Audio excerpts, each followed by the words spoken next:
ආයුබෝවන් මගේ YouTube channel එකට ඔයාලව ආදරෙන් පිළිගන්නවා. මම අද ඔයාලත් එක්ක කතා කරන්න හදන්නේ බබාට මුලින්ම මාළු දුන්න විදිය ගැන. මගේ බබාට මාස 6යි සතියකින් තමයි මම මුලින්ම මාළු දුන්නේ. මම මුලින්ම බබාට දුන්න මාළු වර්ගයේ තෙප්පල මාළු.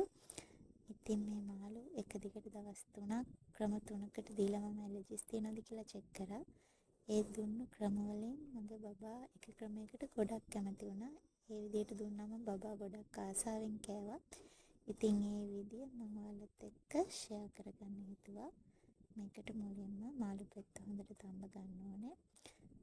මේ තඹගත්ත මාළු පෙත්තේ කටු ටික හොඳින් ඉවත් කරගන්න ඕනේ. හන්දකින් මම කටු ඉවත් කරගෙන ආයතිනුත් හොඳට බලලා කටු ටික ඉවත් කරගන්නවා. මේකේ චූටි කටු තියෙන්න පුළුවන්. ඉතින් ඒ හින්දා හොඳටම බලලා කටු ඉවත් කරගන්න ඕනේ.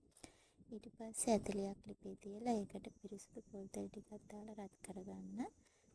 ඊට පස්සේ අර මාළු ටික ඒකට දාලා හොඳට තෙලේ ටෙම්පරාදු කරගන්න. මේක පොඩක් බැද ගන්න එපා.